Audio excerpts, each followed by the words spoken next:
What a lovely day!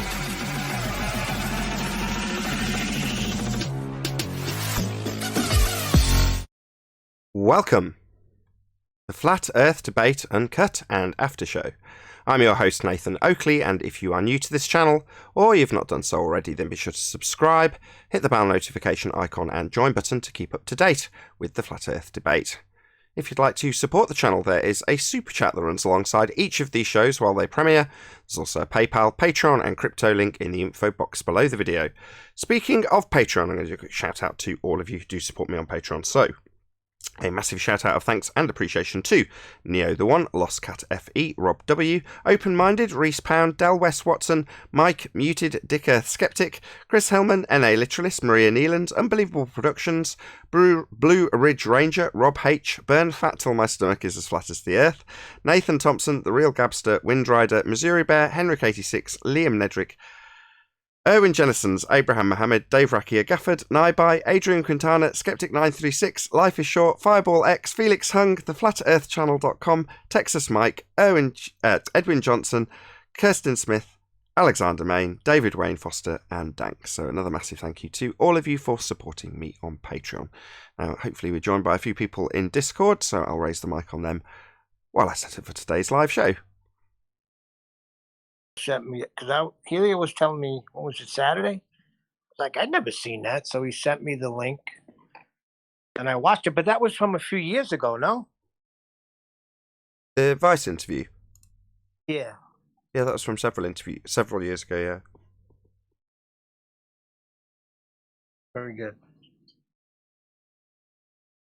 as I said when we discussed it, I'm very fussy. You know, I turned down loads of people who want to interview me, and I'm like, no. Various different papers have contacted me. I'm like, no, I don't. You listen to them, talk to them, or they're more likely a bit distant.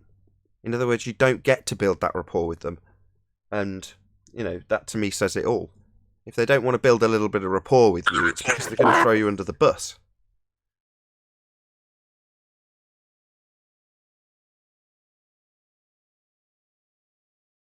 I'm still trying to figure out how come I never ran across your channel until what's his name, DITRH mentioned it, because I was looking all through YouTube for any flat earth stuff I could find, and I never ran across your channel. Yeah, but you'd have got it. Having been directed here by Dearth, all hail Dearth. You wouldn't have been directed here, right? But you got here, and you'll hear me say in the intro, please share the show on social media, and then often in the show I'll stress that unless the show's being shared, my audience does not grow. That's just how it is. So I don't know how long you've been in this neck of the woods, hey 10th man, Neil, but you know that's just how it is. Probably since you've been here. But that's why I bark on about it. You know, I'll plead with the audience, and sometimes someone will say something like, "Yeah, I've got Facebook, but I've only got a few people on there." It's like it doesn't matter. What YouTube sees is it being shared. So then they might put it in your subscriptions feed if you subscribed and they haven't unsubscribed you, which I've literally had people tell me that are members of Nathan Oakley. I've been unsubscribed. You're like, well, what chance has that person got, let alone random stranger that's not being appealed to, even though they're just frantically searching Flat Earth videos till 4 a.m, right? Yep. Well, there you go. So, my hat is off to people like Dearth when they share the stuff. That's why I go out of my way to do it, Neil. When there's someone on the show that's got a video, if I'm there and I'm in the chat and I'm capable, I will share the link to their channel, because it's a good chance that no one else will ever get to see a link to that channel. And people are lazy. They don't want to type in Brian's Logic and then guess at which one's him if it comes up at all. So, unless I actually stick, here's a link, you just have to press your mouse once on it. And maybe again to subscribe. That's what people want. Yeah, I'll never forget that day, because I was like, Nathan Oakley, who's this? I'm searching through. Then I finally got it. I forgot what show. I think it was around 700s. It was early 700s. I was like, oh, yeah. Yeah, in the last couple of years. Definitely in the time frame that it was past the point that they had YouTube in front of governors and stuff, asking them what they're going to do about it. So, beyond that point, no one got any publicity.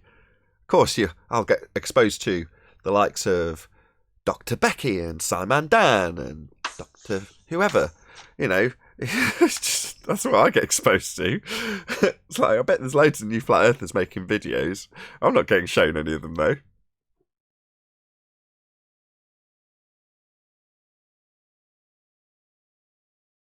Good morning. Morning. Please share the show if you're listening to this recording. It's really important. I always share when the re-ups. When I'm watching on YouTube, I always share it right away.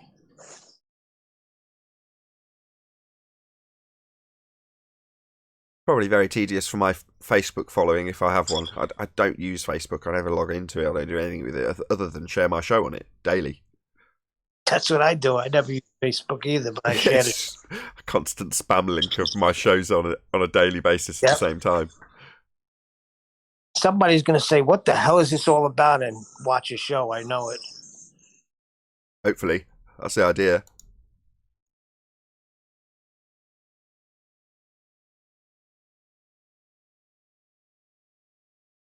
I posted a link of Master B to that, what's it called, Space or something? Anyway, all these guys, people we're familiar with on the baller side are talking about it's about time. So it's called Time. And I comment on it, and I saw this morning flat, so I'd comment on it as well. This thing with Bill Nye in the picture? Yeah, the whole thing is dedicated to time and the way they see what time is. So obviously we talk about time here all the time. So yeah, they think it's a causal force, basically.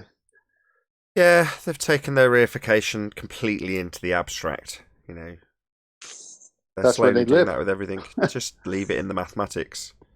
And when Rumpus boldly declared the geometric horizon only exists in the maths, to me, that in declaration is a concession that we don't live on a sphere. That's the end of the globe. For them, it's like, no, it's purely in the realms of mathematics. That doesn't mean it's not true, would be the next breath that they say. Yeah, well, that's where they live. They live in that mathematics because they can't show the reality, so they got to keep their belief in it up. And, well, I can't see it here to believe in it. Well, that test didn't help us. You know what? Let's just do it in the abstract, make up some calculations that actually connect the dots, and we'll make it real there. Yeah, don't connect gravity to actual stuff, connect it to time and the conceptual idea that it can be bent in space. Well, you can't demonstrate that, you can't show that. You can calculate it all day long, and then tell people, like Bill Nye will, that that's real. But then it does, they go on to reify it on behalf of mathematicians and say, well, that's obviously how our world really works, though. Here it is in the maths, in the abstract world of maths, the descriptions, not physicality, not actuality. We were just looking at your post, Flatsoid, on the Big Think video. Hi, guys. Hello. Oh, yeah? How's your hand? You wrote, Flatsoid wrote, Feeling, time cannot I'm cannot feeling do like anything. drugged up. Sorry, I'm talking over you, Flatsoid. I was trying to read out your comment. Did you want to read it out yourself? No, you just asked me how's my hand. I'm just saying I'm nice and drugged up. Drugged up because of... The spider bite. Oh, no. That's no good. You didn't see that, Nathan? Spider bite? His hand looks like a balloon. He got bit by a spider. See that? I won't be putting it on for an audience either, but I will flick through the... I'll have a look. Yeah, you'll lose some subscribers if you do that. Yeah, I won't put it up. Well, I'm sorry to hear that. Does that mean you can't work?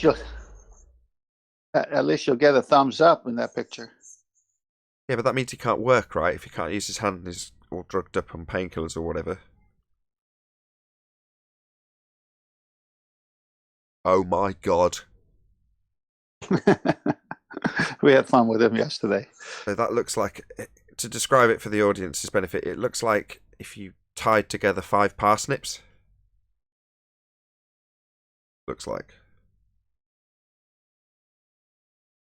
Very painful. Yeah, definitely no work flatsoid for a few weeks.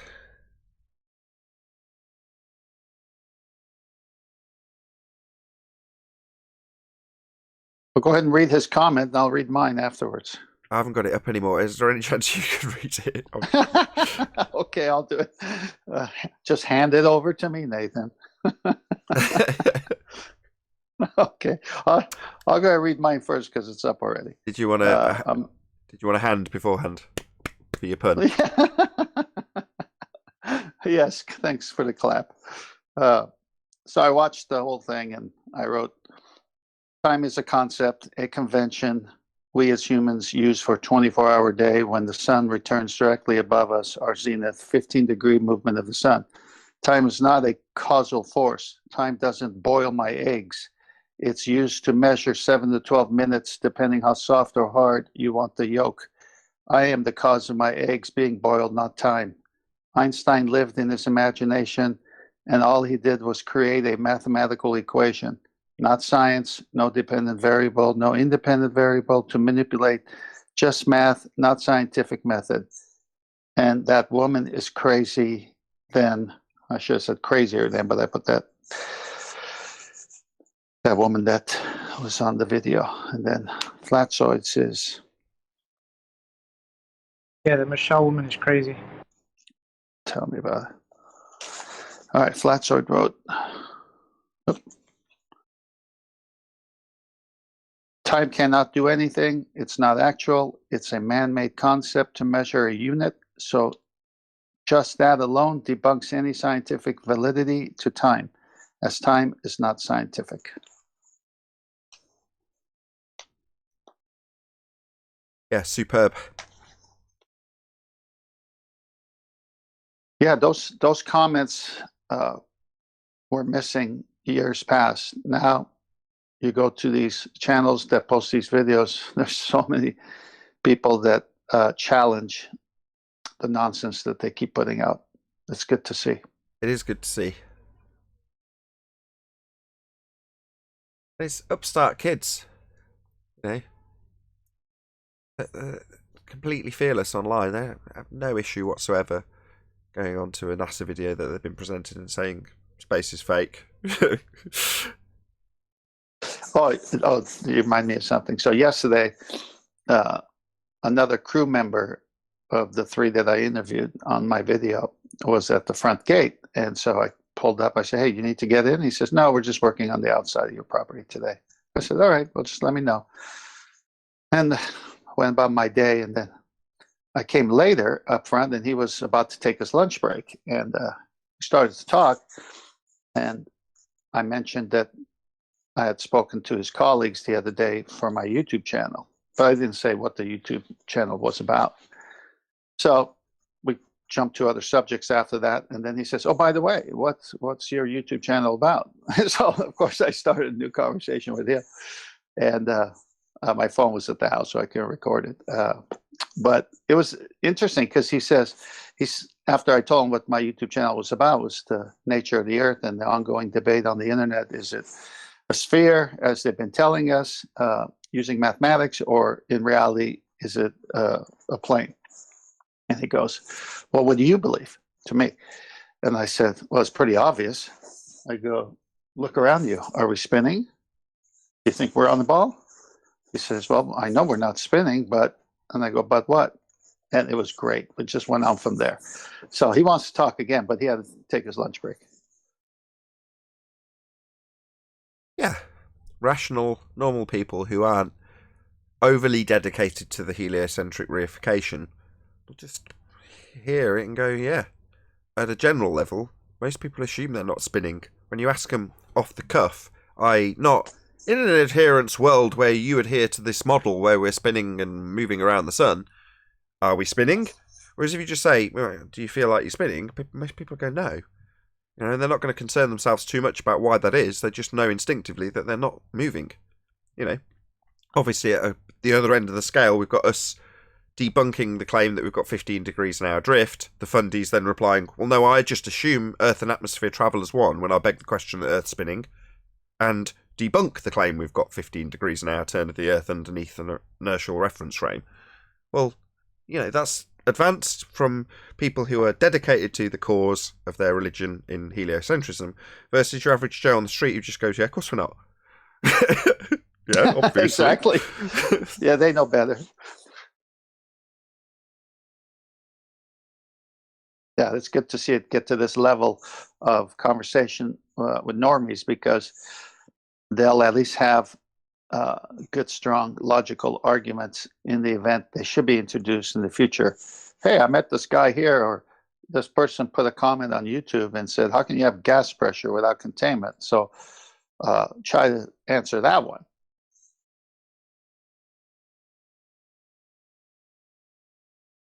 Just for anybody's benefit who's listening, you can't have gas pressure without a container.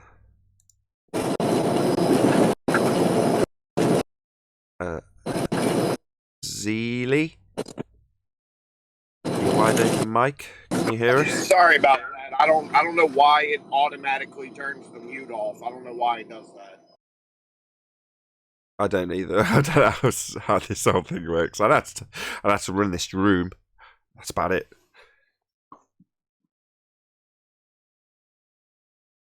If y'all know how to set it up to push to talk, please let me know and I will set it that way.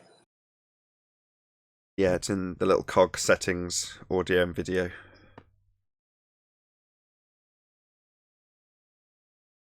I thought it was a practical demonstration of gas pressure. And I know from going into other people's Discord rooms that it'll say, it's given me a message before. I think when I was going into Fakeology.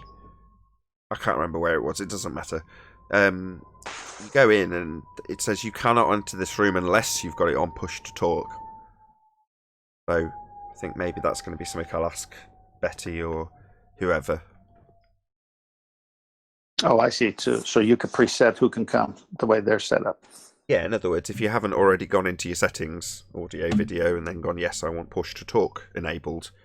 If you haven't done that, then it just doesn't let you in the room. Hopefully it gives them a text saying what they got to do, or else they'll be fumbling for a while.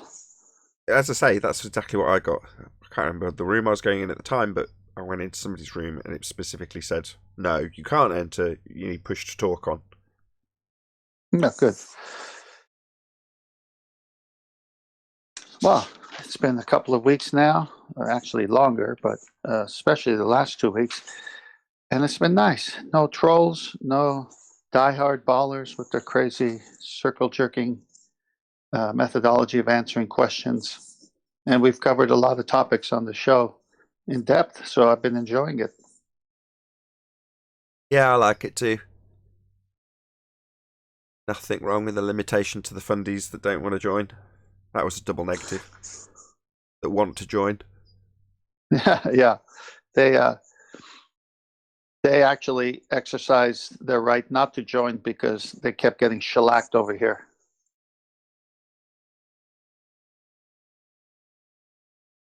Which is a close cousin to that other word you like, skedaddle. Skedaddle? Yes, good word. I got a chuckle when you said that. It's a word I haven't heard in years. Just watch some westerns. It's just a good word. It sounds like what it's describing. Sort of, totter away in a not so subtle way. Well, yesterday's conversation on the black hole was good, and I can't remember, was it Ryan? Somebody called in and gave us the background information to it. So it took 20 years of computer images, 200 scientists to come up, doing composite pictures, of course, or mathematical equations turned into pictures, whatever, to come up with the first ever black hole. That's funny. If it's there, just snap a picture. You're out there, aren't you? What's wrong with that? Seems logical. Thing about a black hole, right? The basic property of a black hole? No, I won't. No, I like it. Go. It's black. Well, the thing about space, Space. your basic space color is black. It's black. Said it's black. Oh, I remember you saying that the first time. I didn't know you were quoting some show, but it was good.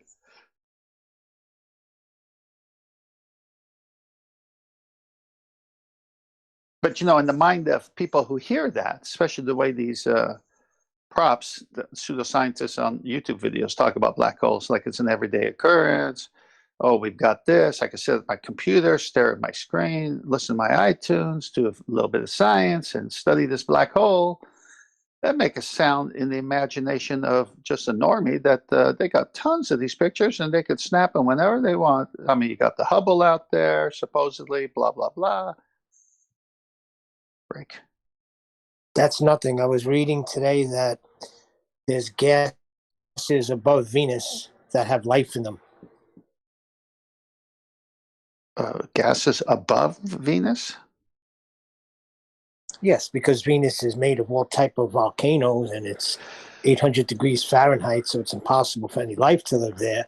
But the gases that linger right above it, they've detected life in them. Sorry, what Neil's trying to say is There you have it. the gases that they claim, the light in the sky we know as Venus, that stand like Earth in violation of the second law of thermodynamics. Because your hesitation, Tenth, when you're like above Venus, well, what, like us with clouds above the surface? Yeah, high pressure gas, Yes. and what's above that? A vacuum. Well, like Venus, also in violation of natural law.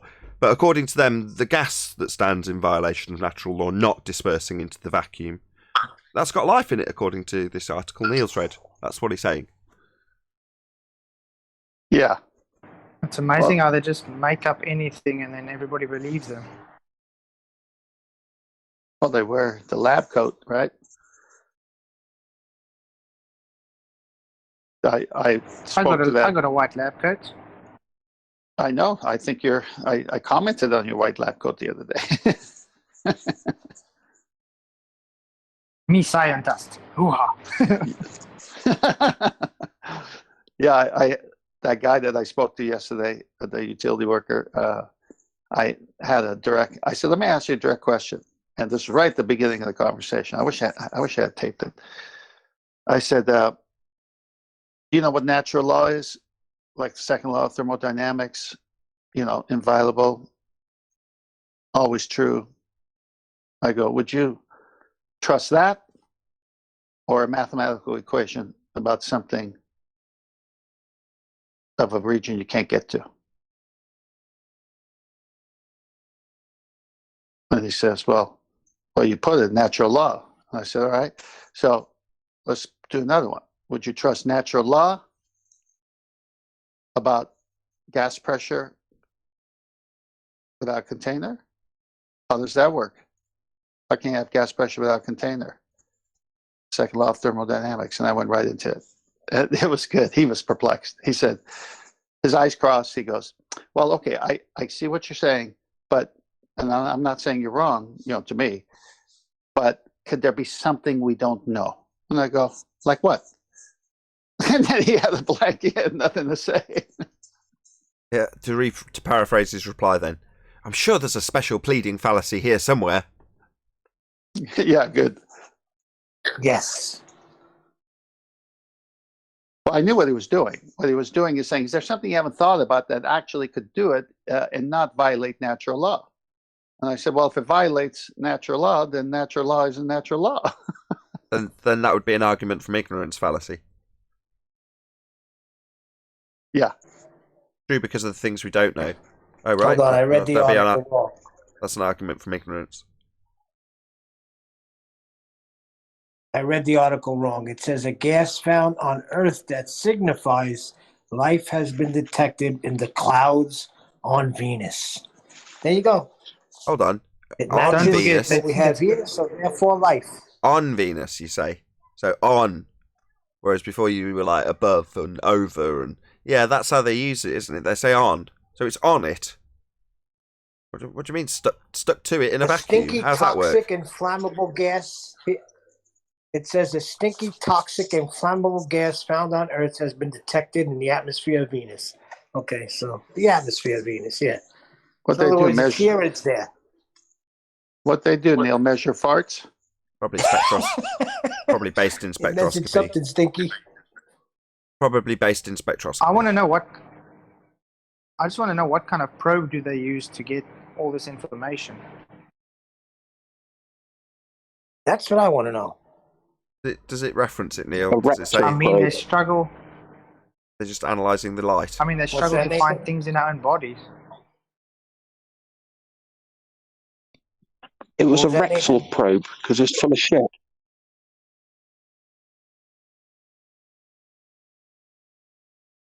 See our interview with Dr. John D. Spectroscopy. In terms of the sham that is stellar spectroscopy. May not be spectrographical, if that's the right word, in nature. Their claim might not be based on spectroscopy. Neil's not actually told us yet how they've came to this conclusion. I'm trying to read up on it now.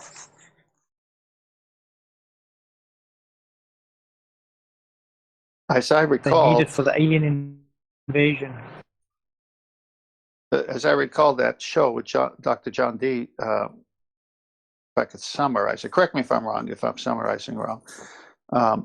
The way they do their test is not done properly because it's going to give you readings from other things between you and the object that you're trying to gain information from, because what's in the atmosphere. So it's stuff up in the sky that are giving you false readings, and these people think that those readings are coming from a place further beyond, something to that effect. Sort of, yeah. You've got the general gist. You're correct that you're wrong.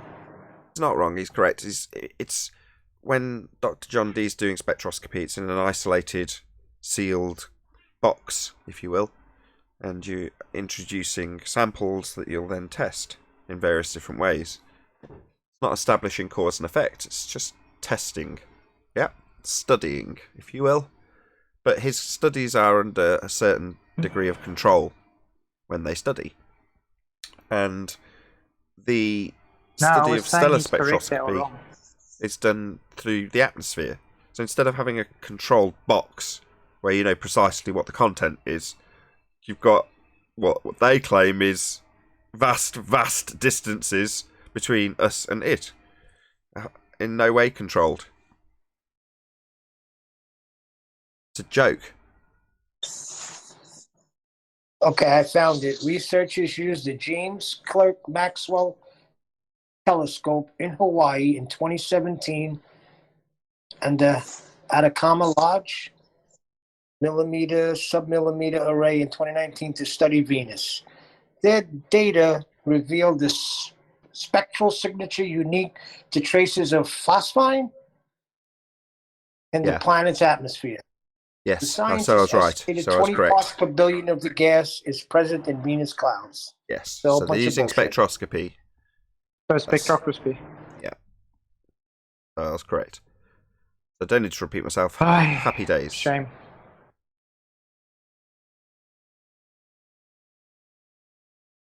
Nathan, you're always right, even when you're wrong.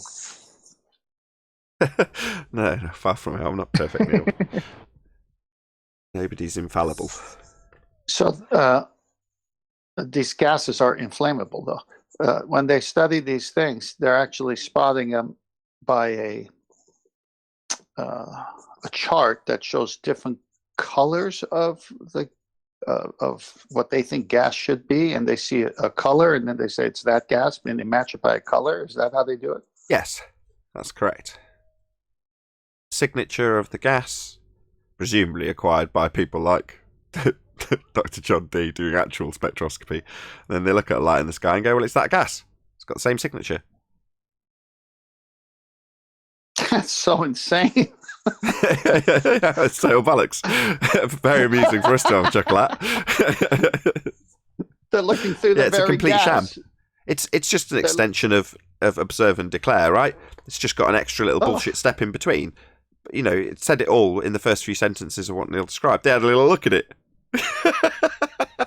Yeah, but it's, I mean, I'm a normie, right, when it comes to all this other type of, I mean, I've learned a lot about science here, but basically I'm a normie. So, but if you were to tell me that with the background we just gave it, I'd say, wait a minute, you're looking through the gases that exist on Earth and saying somehow you're bypassing those gases and you're all the way to the Venus atmo, and you're crediting that the same gases that you're picking up as you look in the sky are on Venus when you're actually spotting it in our sky? Yeah. It's akin to me saying Earth has got a seismic signature, right? The hum, and you can measure it. Well, if we've got a seismic signature, an audible vibrational frequency, and I say, I've listened to Venus, and based on its acoustic signature, I declare that it's got the same acoustic signature as Earth, therefore, because the vibrations match. It's just a total load of bollocks. You just make up any old crap. Yeah, They've had a little look at it, basically. They've had a little look. Assuming a globe, though. Well, they've had a little look, and then they've made up a story, but they've justified it with the spectrum of light that they've looked at by comparison. Don't forget, you can write the whole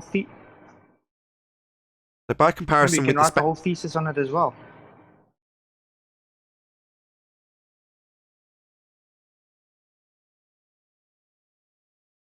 Go on, Flatside.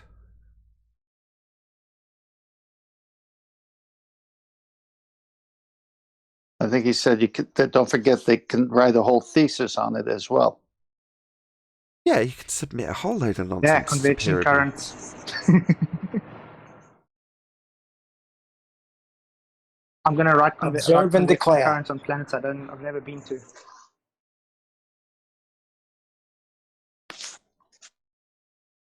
Well, you've identified special pleading fallacy, argument of ignorance, and observe and declare. And when they talk on their videos, if you're not aware of these things, you wouldn't spot those things and think that they actually had something.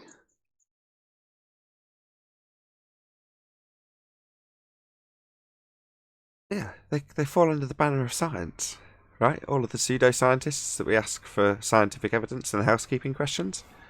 Well, they're the ones observing and declaring in this instance, and they even tell you so. We had a little look at it, and we decided there's going to be life in there. That's what they've done. Why? Well, there's life in this comparable gas with the same signature here on Earth.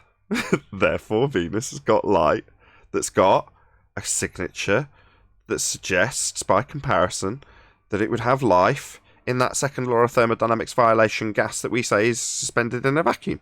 Of course! Why wouldn't it be? We've just told you.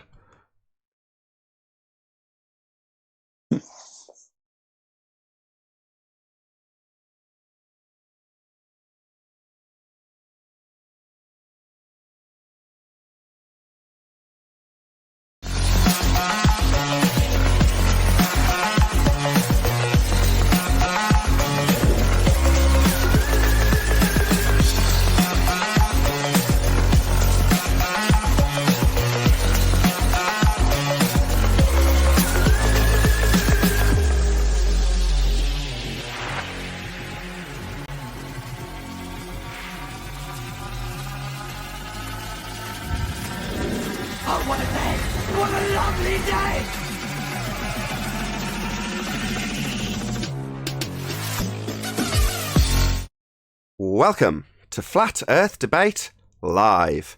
I'm your host Nathan Oakley, and if you are new to this channel, or you've not done so already, how dare you, then be sure to subscribe, hit the bell notification icon and join button if you'd like to become a Nathan Oakley 1980 channel member and keep up to date with the Flat Earth Debate. If you'd like to support the channel, there is a super chat that runs alongside each of these shows while they are live.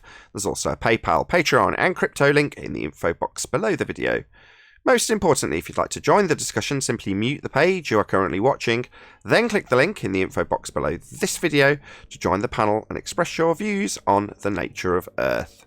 If you do join, please don't swear. If you do, you'll be ejected. And if you are, please don't try to rejoin the stream using sock accounts. You'll be warmly welcomed back on the next stream. Please also share the show on social media. Sharing the show obviously increases the live audience, but this in turn increases the chances of a more diverse panel. So please share the show on Facebook and Twitter. One last time, if you're new to the channel or you've not done so already, then be sure to subscribe, hit the bell notification icon and join button to keep up to date with the Flat Earth debate. Now we are joined by 10th Man, Flatzoid, Neil, Chocolate Saying, Arwin, and a whole bunch of people in Discord. So welcome, one and all. Good afternoon. Good afternoon. Good morning. Good one, John. Good morning, good afternoon. Wait, hello. hold up. Neil, how are you saying good afternoon if we're still morning, damn it? Because to Nathan, it's afternoon. Yeah, Are you doing a European tour? Nathan, it's afternoon. He's hosting the show. It's his show. Good afternoon, Nathan. Good morning, Neil and Chocolate. Yeah. Yeah, Nathan and I are in the future. Yeah, I suppose so. Time-wise, we are at least. Any evidence of a physical geometric sphere-edge horizon, formerly known as the curve of the Earth? Not from any spectrum. Can one surf it? It will always exist in the math. Not from the clouds of Venus. It sounds like a song. How Johnny, can anything real exist in the maths? I was going to go on to that. Well said, 10th. Do you want to repeat that, Arwin? It will always exist in the math. And what's maths? Is that where I stand, how I exist? Is that physical? Is it physics? Is maths No, physics? it's an idea. Like a description, like an abstraction. Yeah. So no signs of a physical geometric sphere-edge horizon then? No, only mathematical sphere edge horizon. God, that's a damn What, shame when people don't just stand on descriptions? No, Can't just stand on one? there's a name for that. Oh, they might Wait. imagine them. Are you saying that mathematics... Wait, are you saying that boats can't disappear behind math? No. In Mathematical reality. boats could. No. Aw, man. They can in the mathematics. Ah, okay. That doesn't work in reality, though. It's I a like the really is level. Yeah, proper bummer having a mathematical curve of the Earth. Especially when they used to assert that they had the physical curve of the Earth blocking boats and buildings and stuff. Yeah, crying shame for all those fundamentalist zealots that believe they're standing on an actual sphere when it only existed in the maths. Speaking of only existing in the maths, any evidence of the R value, that would be Earth radius, the presupposition it's all based on. No, because all that ever surveyors do is measure slope angles.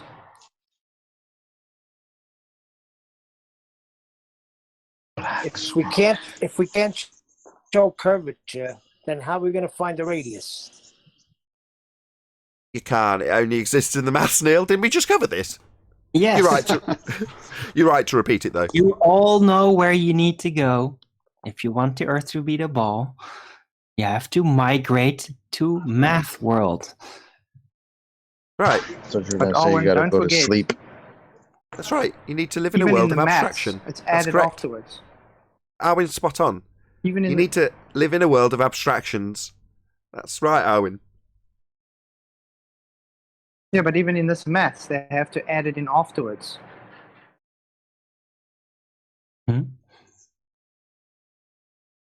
What do you mean? Surveying doesn't measure curve. These Yeah, but plane surveying geometry. is for the real world. You know that. No. I think he's pointing out the Yes, paradox and then within the then- maths. Then they jump. Right, Platzoid, you're pointing out the paradox within the maths. In other words, you can't actually establish the R to begin with for the maths. Exactly. Yeah, that's my point. Yeah, it's paradoxical. Yeah, exactly. Yeah, but that's only if you're going to try to reify it into physical reality somehow. Well, that's the point. Where are you going to get it from? Where'd you get it in the first place? Oh, wait, we were still trying to go with that, were we? Well, R I just value. migrated to Mathland. I was just Sorry. around there. No, we left Mathland temporarily to go into the, well, where does it all start? If you're going to say we're standing on a sphere, how do you measure the R value? That would take something physical, Arwin. Your answer still stands. It only exists in Mathland, though. That's a big problem, though, isn't it? It is if you want to make everybody believe that it's real in the real world. Yeah, it's a big problem if you believe you're actually standing on a sphere. You're not. It's flat. Any evidence of a self-perpetuating molten iron core at the centre of a presupposed spherical Earth? No. Too much presupposition.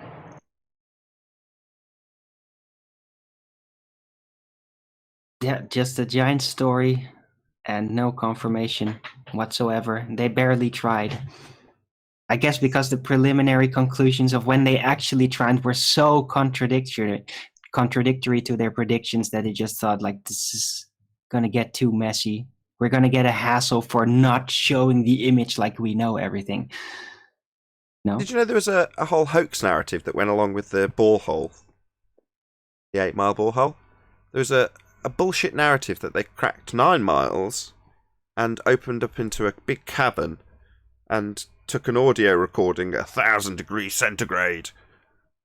Quite how that's even possible, I don't know. But nevertheless, they got this audio recording and it ended up being from some like 1970s movie. It's like screaming sounds. But nevertheless, somebody sent in a hoax narrative to the papers and they just went with it. They just printed it like they'd broken the gates of hell. Total nonsense. But was anybody aware of the fake narrative that went along with that borehole? I've heard that. I remember story that. before, yeah.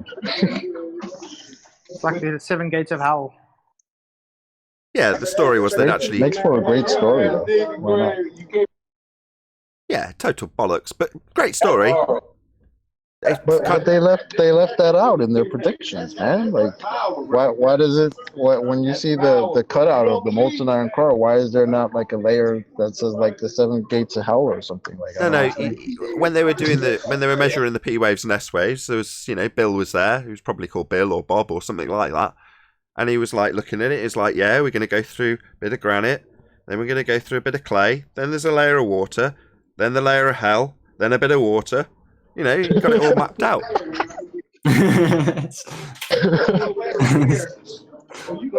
Awesome. Yeah, but send it to JPL and Bob will say, no, I see it. Don't you see it? I see it. No, well, so we got the 7 gates of hell, and on the a few layers under that we got the molten iron core. But we're worried about global warming. I just renamed it. No, there's all new kinds of complications with this new information being brought to the table, right? Because maybe there's issues with like the hell cavern migrating within the liquid part of the molten iron core. Maybe that will shift things on the Earth. Bro, that's what volcanoes are. They're gates to hell, and the lava's the demons coming out. Yeah. No. It's like the migration of the hell cavern within the molten situation that might shift like the gravity slightly and then cause these eruptions or something. Oh, creating more hell caverns up here. Nice, yeah. Yeah, Too when much Narnia for me. When the fallen science fiction sound. Well, go ahead, add it to my saying here. When the fallen spirits try to pick the lock to get out, they cause volcanoes.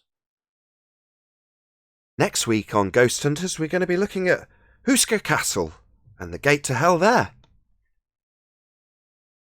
Moving on. Any scientific evidence of gravity? No, I'm not down with that question at all.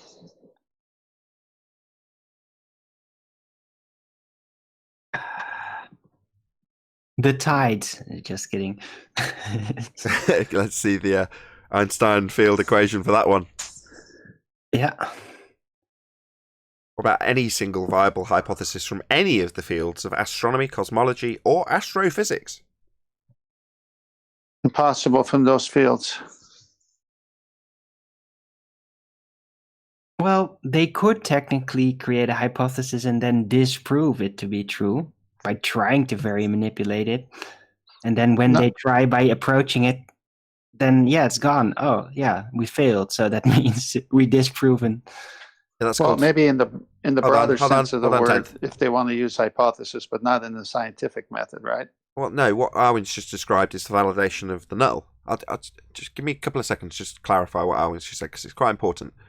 So, if you do the method of science correctly, at the end of the process, upon systematic experimentation, that is, upon varying manipulating that which you assume caused the effect, i.e., your hypothesis validation, right? If you fail, so to speak, in other words, you don't validate that which you assume caused the effect, what you actually do, and this is the reason it's empirical, is validate the null. So if A, not B. Yeah? So what Arwen's just described is what you would achieve at the end of a process that offers empiricism. You've proven it's not the cause. So if I say, for example, if acid, then boiling water is my hypothesis, and I vary the acid content, the water doesn't boil, I validate, I prove my null. If A, acid, not B, not boiling water, that's my null. Well, I've validated it. I've proven it. My null. Anyway. Yeah. Yes, but you first need a hypothesis for that to happen. Yeah, well, that's what an experiment is. Hypothesis yet. Yeah, But- a hypothesis. But that's why they don't try, because they think science doesn't prove anything. Well, in their specific case, yeah, every time they will apply science, it will prove that it's not the case, whatever it's going to be. Just to back So what maybe Flatsoid that's just why said, they say though. that. So yeah, exactly, Flatsoid. An experiment is a hypothesis test. So yeah, you're validating your hypothesis. That would be your statement of what you think causes the effect, and your null, which is to say that it won't.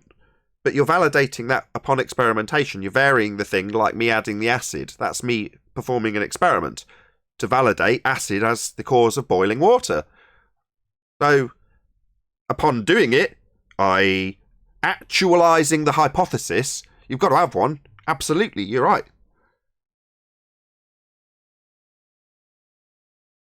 Any evidence of the distance to the sun? That shiny bright thing in this distance. Nope. Yes, please let me know It's how I hot. can worship it.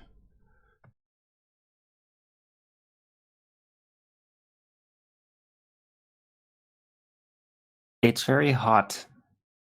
Over there, we got an angle to it, and that's about it. Shout out to Good Servant for the smiley face. Super chat. Thank you very much. What haven't we covered? Any evidence that you can have gas pressure without the necessary antecedent of a container to press upon? Like to see it. They keep claiming we have it, but they can't ever demonstrate that it works. You know, it's obvious it doesn't. And no, ballers, pressure gradient still requires a containment.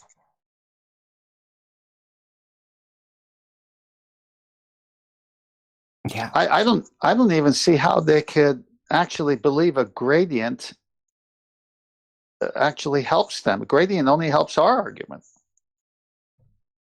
It just makes it worse Red herring. for them, that's all. Well, Red herring. they on purpose misunderstand the whole concept of the gradient in the first place. They just imagine that it can reach on into infinity. A gradient doesn't reach on into infinity.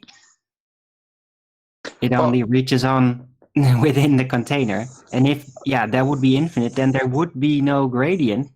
Because Well, it would radiate out to the infinity, and that means no gradient. It means it's all gone. Arwen, just go with me back and forth, pretend as a baller. Then, so I'm looking at gradient as the delta of x. So you got to have gas pressure to even have a gradient. I'm not even thinking where it's going, all that stuff. So how do you get a gradient without gas pressure to begin with? You don't.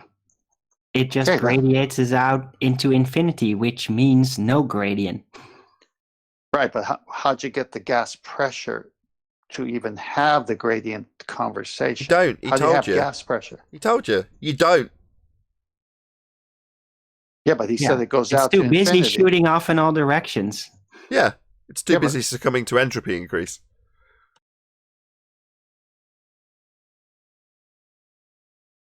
I guess what caught me. So it never pressurizes? No, you'd never have gas pressure, Neil. That's right. If you didn't have a container, you couldn't achieve that pressure. It would just fill the availability of volume that it has to fill. And they claim the sky is this massive area that gas could fill. And fill it must. It's called entropy.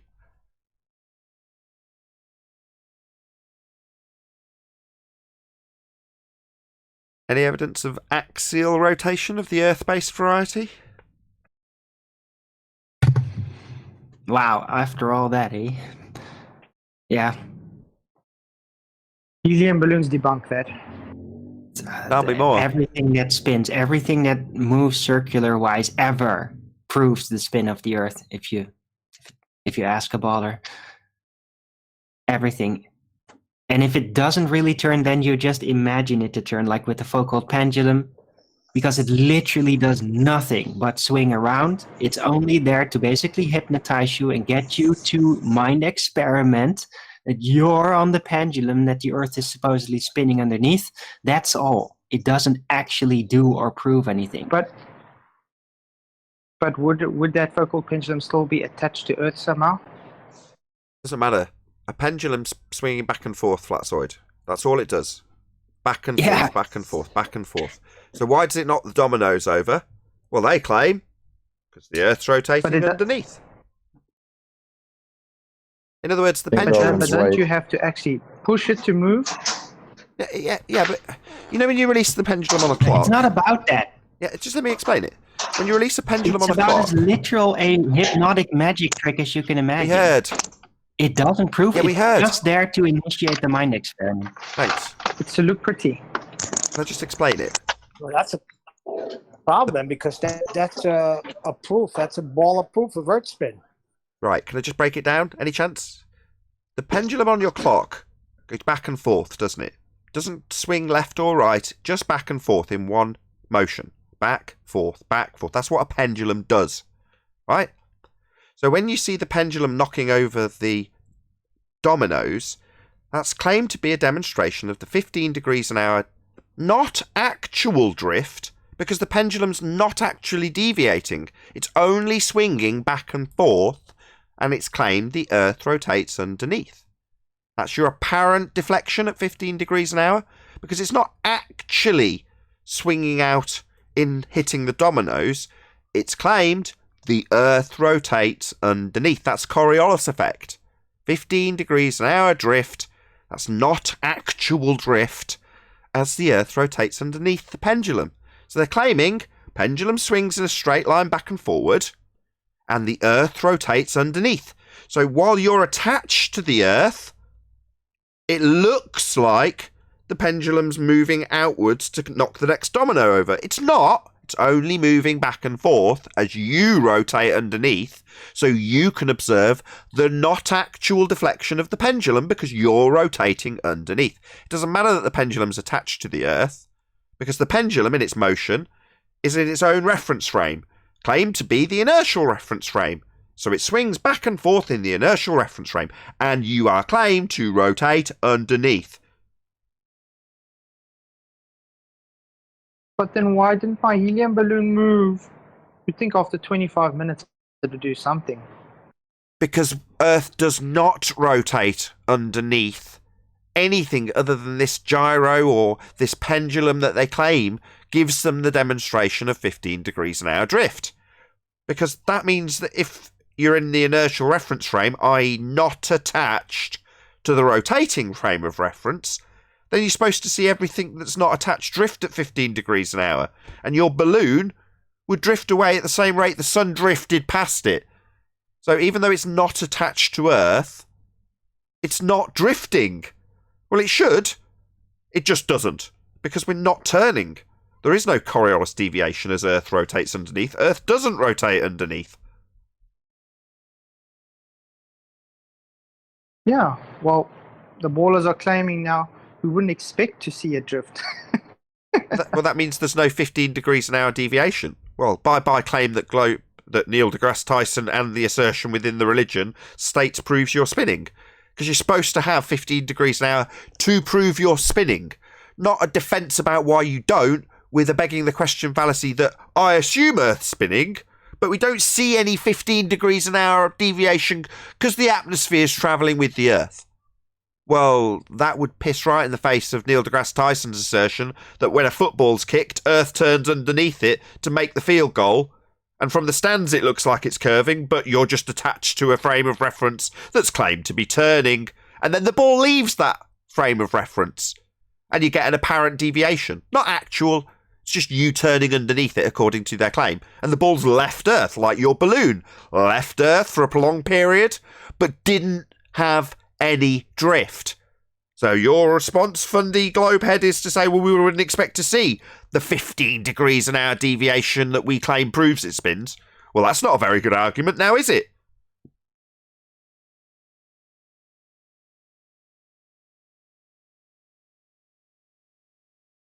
Need drift, Fundies. That concludes the housekeeping. Chirp, chirp, chirp, I'm chirp. getting dizzy from all this Coriolis talk. And I'm not actually spinning. How about that? Well, I can tell you, I'm on medication and I know I'm spinning at the moment. That's why I said I'm getting dizzy and I'm not actually spinning.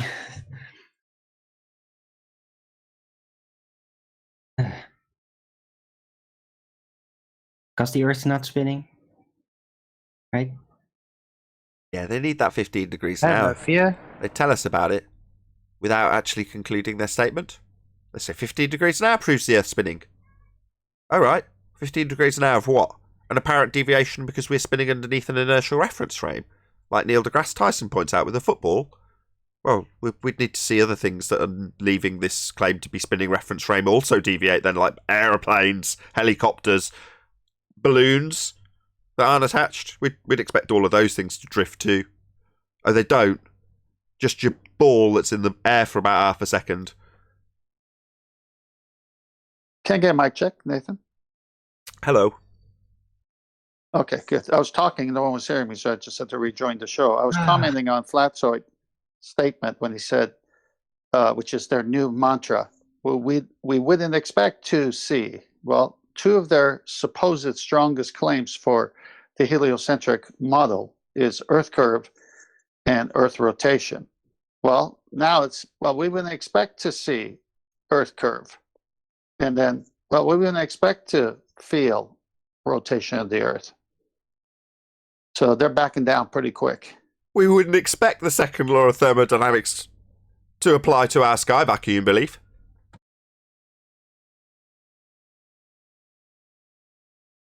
It's funny, everything that they don't expect is their whole claim. Exactly. But from a mathematical standpoint, that would be correct. It's like, why are you bothering us about our math when we're all those expectations live in the math. Nowhere else, nowhere in physicality. right? Now the problem is not that they're living in their math. The problem is that they're trying to reify it into reality and pushing that on other people. That's the real problem, you know. If they want to live in math world, I'm all fine with that, you know. Sometimes I like to take a visit there, but I'm not gonna live there, you know. Well, what kind of house would you have in Math World if you did live there? I don't know, but it would definitely be R compliant. A quick shout out to Julio Pamon, who says there is axial rotation on a globe in every kid's classroom or children. Thank you very much for the super chat, Julio.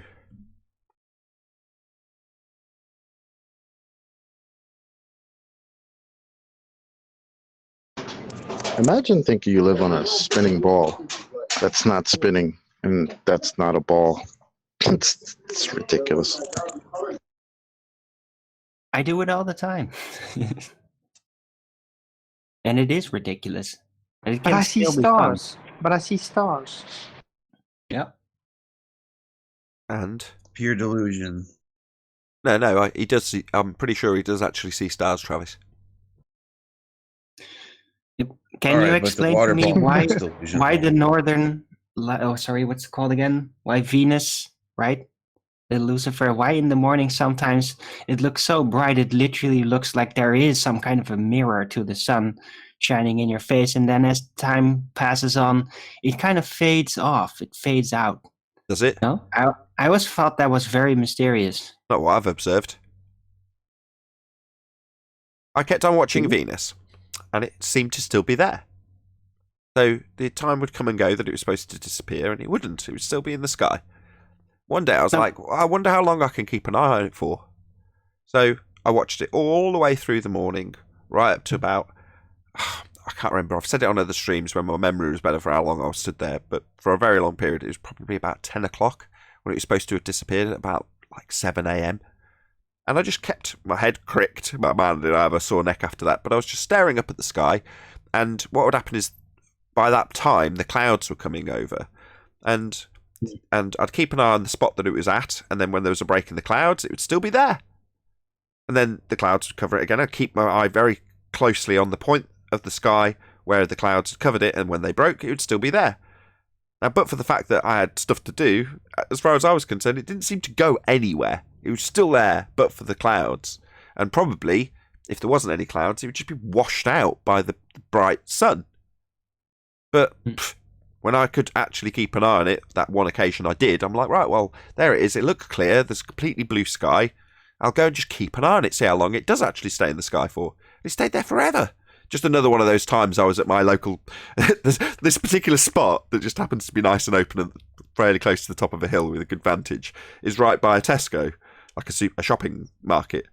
And I'll be there looking at the moon, or in this case, Venus. Like, in that case, I was like literally cricked 90 degrees up because it was right above me. And, you know, people just walking past me just going, what the hell is this nutter doing? Because it's a fairly public spot. You know, there's people coming and going. Well, yeah, just a guy standing there in the middle of nowhere staring up. Yeah, for several hours. Wow, yeah. Right. Now, but I wasn't saying that it completely disappears, but in the morning it just can have this insane shine, like really much brighter, and then as the day really approaches, it loses that extreme shine, like that it's more than just a star-like or a planet-like. Well, in a way I'm agreeing with you. The fact that bright, and then it kind of fades off and it turns more into a normal wandering star. Well, during the day, when you say it fades off, as it was getting towards daytime and I was keeping an eye on it, it only fades because you've got a massively bright blue sky around it. But it's still very much, when I was looking at it, a star in the blue daylight sky. That's what it is. And it was there for a prolonged period. And it's only less bright, because it is a very, very bright light. But it's only comparatively bright because you've got the contrast of a very light day behind it. But the fact that you can see it at all in the daylight, to me, was just mad. That's why I went out and spent so many hours, because I'd seen it so many times, watching it through the window or looking at it with a telescope, going, wow, why is it still there? Because you'd have your little app or whatever that told you when it was supposed to go down, and it never did. Right. It just gave it you in coincidence with the dawn. Okay. But that's not specifically what I agree. It stays. It's very bright nonetheless, but it has another effect, like something that's just different. It just, in the super early morning, it doesn't really matter, because other stars can also be bright and twinkly, but it just has this blinding quality in the morning. And it's not because my eyes are not used to the day, because it can already be that there's this part over in the east where it's already getting really bright, and then it'll still be there, sit there kind of next to it, and just be like insanely bright, like it almost hurts to look at type of bright, almost. That's what I was specifically. On the next time. It was the first point in the discussion that I realised there was a lot of people who just didn't know what they were talking about. So, Flat Earth comes around. I've still got my telescope. I've looked at Venus plenty, and people start coming out with these videos that are taken with P900s that just aren't focusing correctly, and what they were presenting didn't look like what I looked at. It didn't look like what I saw through my telescope. You know what I mean? It looked very different, and it just looked like it was wrong. And I remember all these people coming out and going, look at it, it's like a wibbly wobbly. I'm like, no, it ain't. That's not what it looks like at all.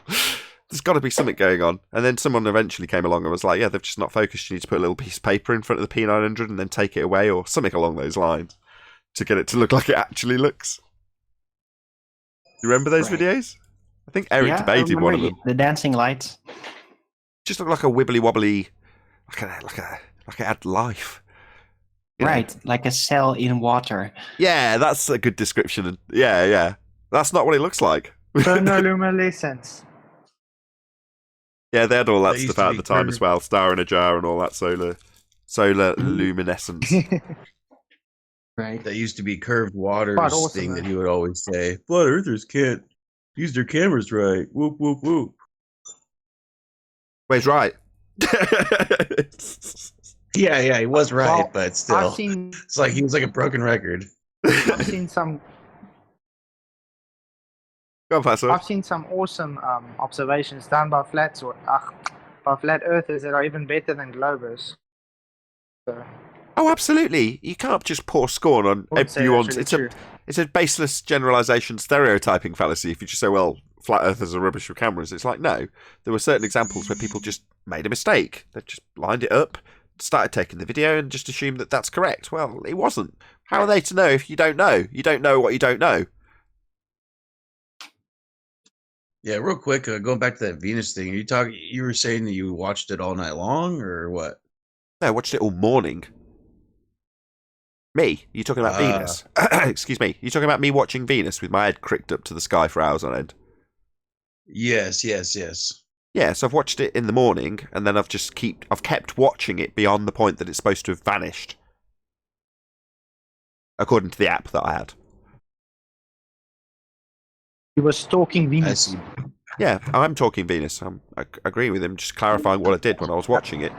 So when it vanished, you had to clip your neck up. So it didn't vanish apparently at the horizon. Oh, no. No, it wasn't vanishing because of anything to do with the horizon. It was above me. But it was just at a point in the day where you couldn't, the cloud cover had covered it. But that was the longest I'd ever kept my eye on it. Obviously, you're usually like, wow, that's up really late. However, I've got stuff to do. I can't sit here all day. But on that particular occasion, I'm like, right, clear sky, nothing to do. I'm going to watch this all day. As long as I can keep my eye on it, I'm going to keep my eye on it. So I did. Just went up to my spot at the top of the hill, by my Tesco, where all the people think I'm a nutter. And I watched it. And like I say, I just watched it until I couldn't keep my eye on it because the clouds came and that was what took it away from my view. But that was just the one occasion that I'd kept my eye on it for as long as I humanly could. Even when it had vanished from view behind clouds, I still kept my eye on it in case there was a break in the clouds to see if it was still there, which it was.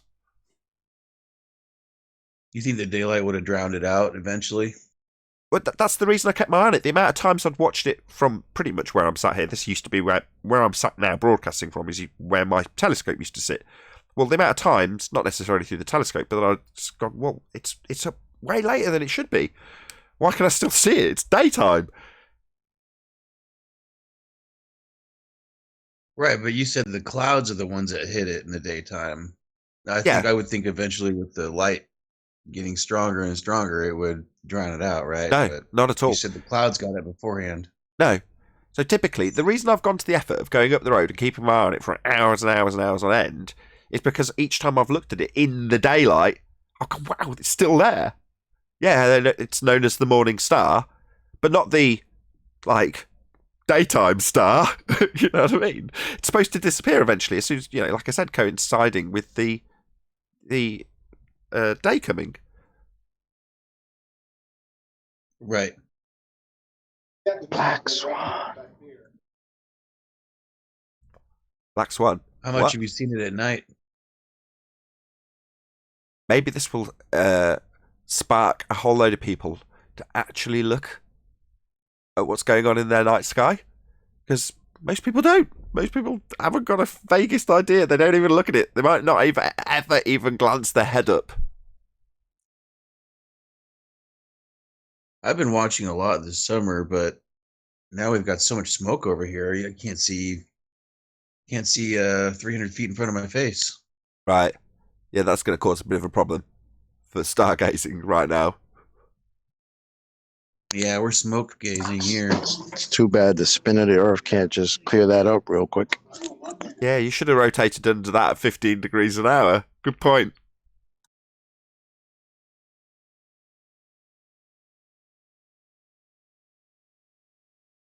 Yeah, Sounds a little axial rotation could come in handy, you know? Regardless of what I've observed of Venus, it doesn't prove or disprove anything. It's an interesting folly. It's an interesting side note. But what does it actually demonstrate? Is it worth going out and looking at it? Well, maybe. Maybe you'll figure something out. Maybe it'll lead you onto a path of getting people kneeling towards the sun and worshipping it as though we move around it. Who knows?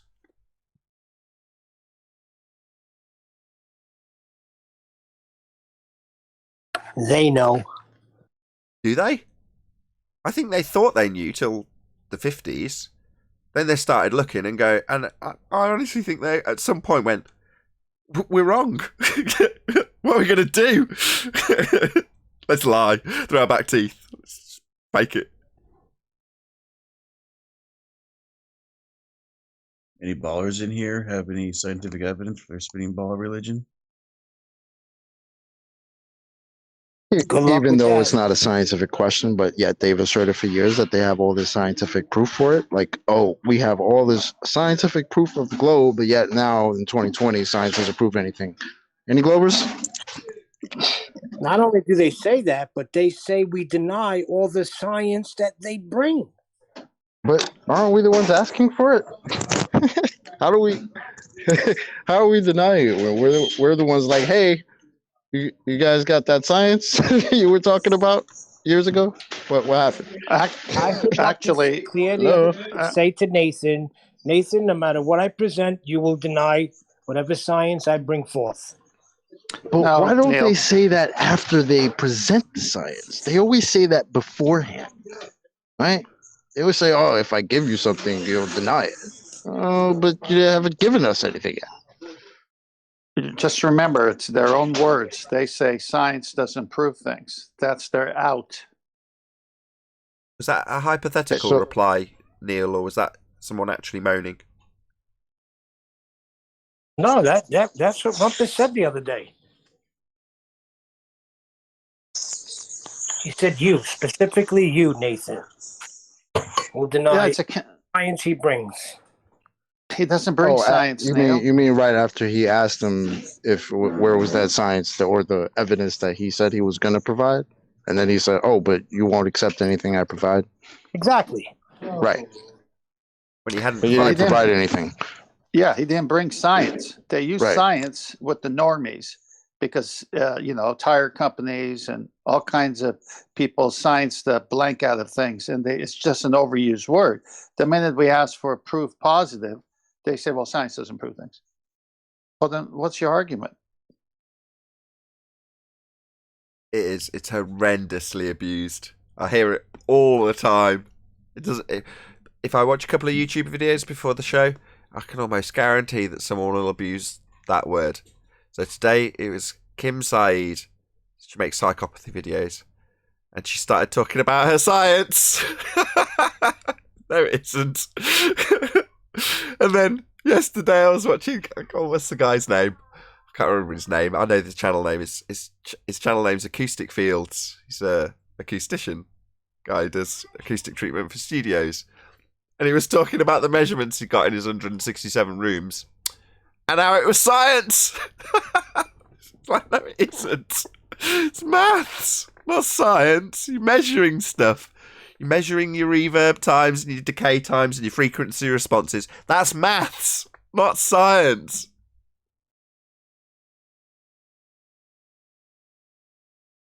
Oh, it's terrible. It's just part of the vernacular, though, isn't it? It's just colloquially. I've measured something really accurately, therefore science.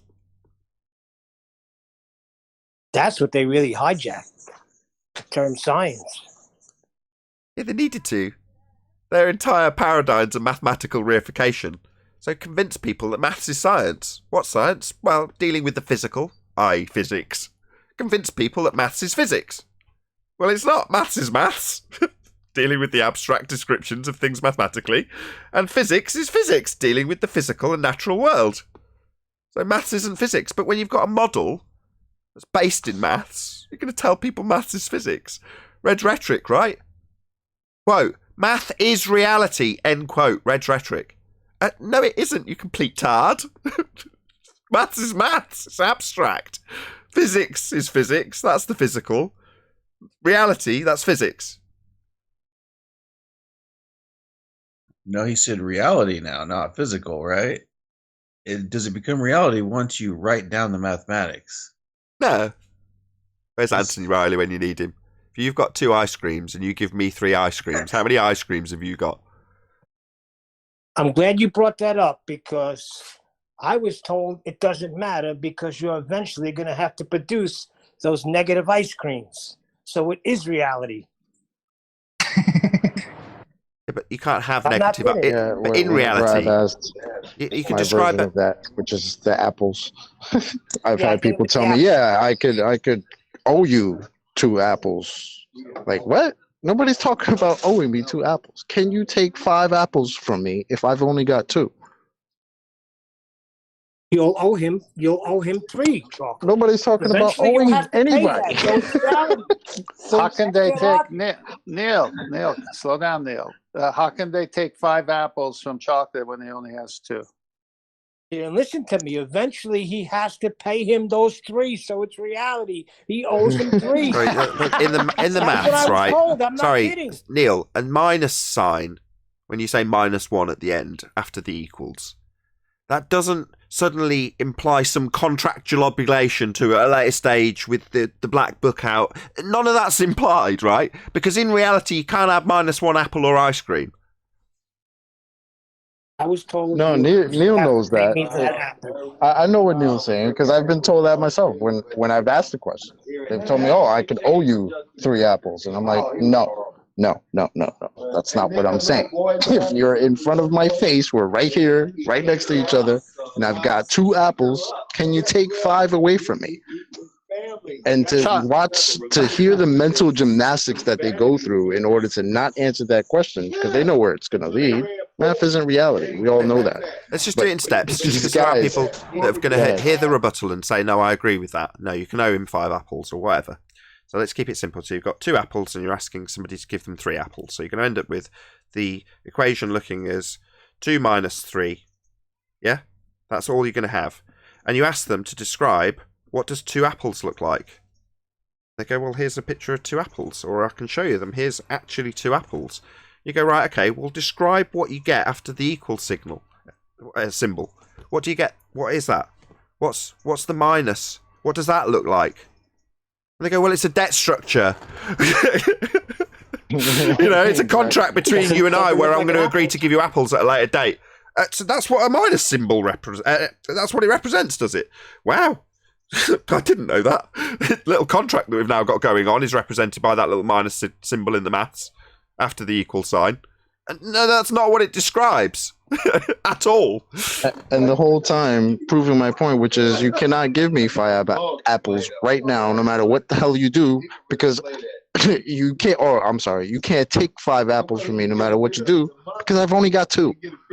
So go to your math, go to your paper, and write down how many I owe, how many you owe, but you can't do it because math is not reality.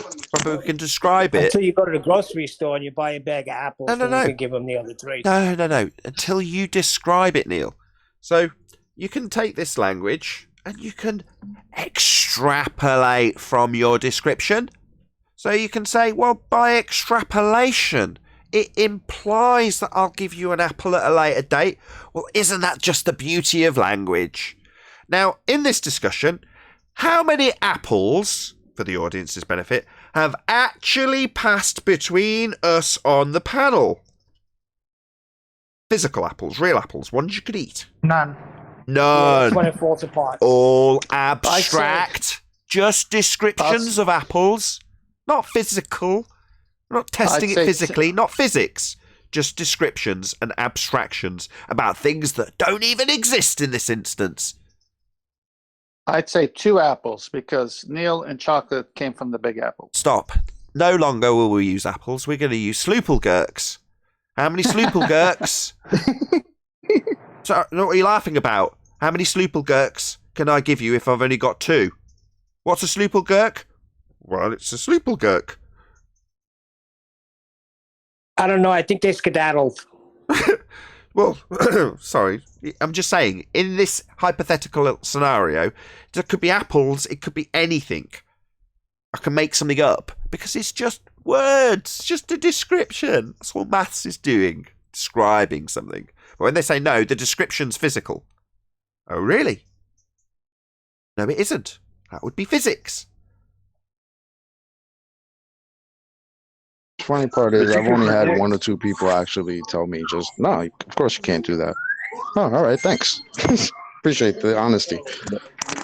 I'm going to go ahead and predict for the ball we're going to go, though.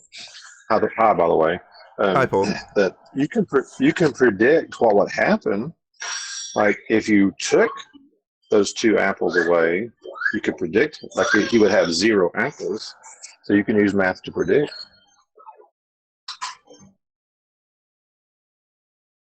Yeah, and? Did I get it? There's a mathematical prediction. Oh, hold on. That's what the ball's going to say. Hold on. Yeah, okay. You can make a mathematical prediction. A prediction within your abstraction. That's fascinating. In science, that's physics, a prediction is known as a hypothesis. It's a scientific prediction. And it predicts the cause of an effect in nature. That's what a prediction in physics is. Now, you can make a prediction in maths, but it's still confined to the abstract, Paul.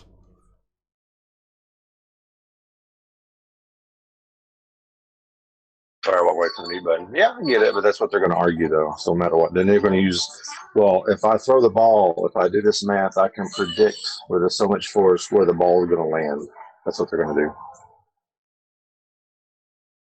Right, but the ball is physical, and it's a description and measurement of what the ball does in abstract language. But if you didn't have the ball being physical and thrown there, what are you going to do? No, I agree. I agree with you. I'm just trying to anticipate where the ball is going to go. Well, that's what I would say to him. Baller. I'd say to him, you're using a physical ball and describing it with math. Yeah, you can make. I predict I'm going to throw this ball with a certain amount of force on my arm. It's going to land in that circle. That's pretty much all it's doing, right? Is he throwing the real ball, or is he just living in the imaginary world? Oh, that's a real ball. I'm going to throw it, and it's going to land over there.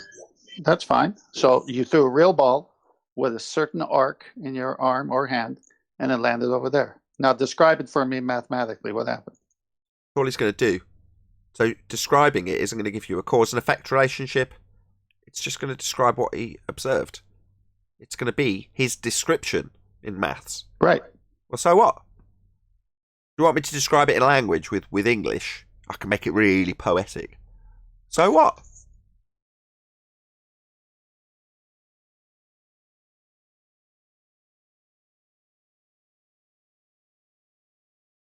Descriptions aren't causes. That's the bottom line. Sorry, Paul. There was a long enough pause, Paul. Sorry. I'm trying to do something. I'm trying to get back to my mute button. My phone's charging. So I said the cause of the ball being thrown is me deciding to throw it. Now, if you want to get into the breakdown of each individual part of that, like the chemistry going on in my arm to put the force on the ball, but even that's just still describing. You're not getting into the ultimate causes. You've already told us why the ball was thrown. Don't need to. You've already told us the cause. Yeah, I threw the ball. I wanted to throw the ball over there. So no need for science then. Science not required. You can describe that though. You could use maths for that. You just describe it though. You could get really detailed.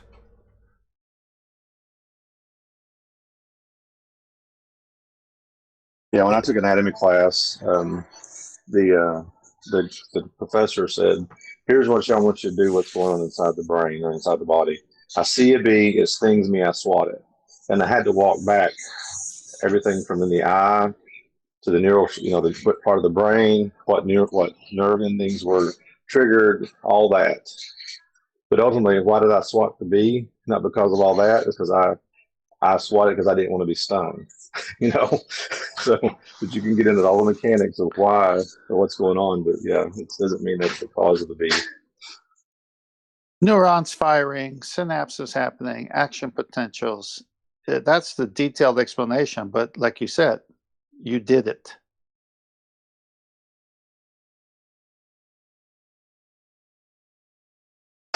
Yep, you're right. You did it. I'm sorry. I'm trying to do too many things at once. I can't. It's hard to multitask. That's okay. This whole discussion came off the back of, I think it was Travis that was asking any of the panel in Discord if they actually had any scientific evidence for the assertion that we're standing on a sphere flying through a vacuum. It sounds so silly when you say that. How could I have ever believed that? Looks like cats got their tongue. Well, that brings up another question. How do you, if there's no science for the globe and there's no science for flat Earth, how do you validate a what is question?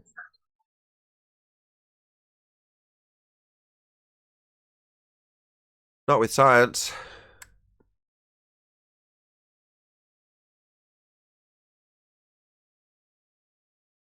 Well, we could With measure a the label? Earth, can't we?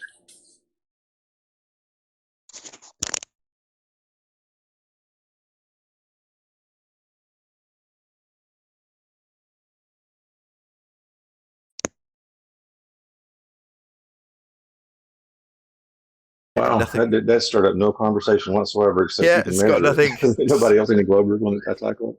You didn't Feelers hear have me? been put out by you, Travis, but you got nothing for it, I'm afraid. Oh, it was just a little retort. Travis, the label. Black Swan killed the ballers. There are very few come on anymore. I never knew a swan could be so deadly. We got Sam Ray and Mold Man, aka Mailman. Come on, Mailman, you got anything to say? You like to talk to QE all the time. Besides zealotry. Actually, on server mute, my bad. Oh, really?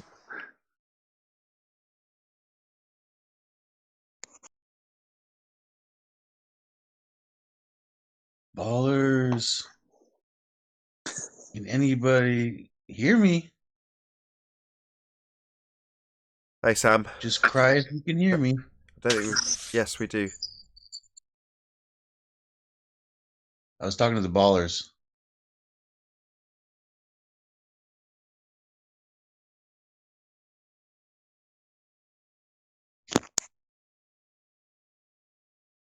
Hey, Brian.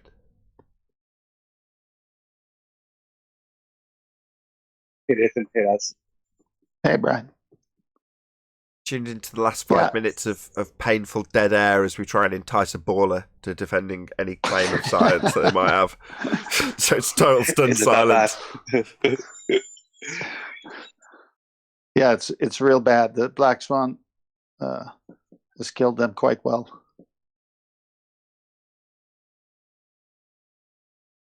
I know, Nathan, you're thrilled with your feet up, but I kind of like it when these ballers come in and they get ripped apart. How did you know I had my feet up? I have actually got my feet up. On a stack of Lego bricks.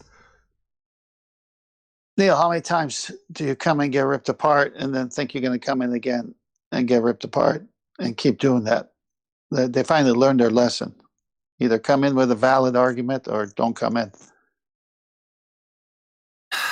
Well, how about they do come in because it's been a while. Where are the ballers? Come on. It's all right. We've got a good little game. A lack of arguments never stopped them before. Got a good game. Got a good game. Thank you very much, Retro Bill. This will keep us occupied for the last 5 minutes. The live show before it all kicks off in the after show. So, Retro Bill writes, everyone got their ears pricked up. You have to listen closely. Count the fallacies in the following sentence.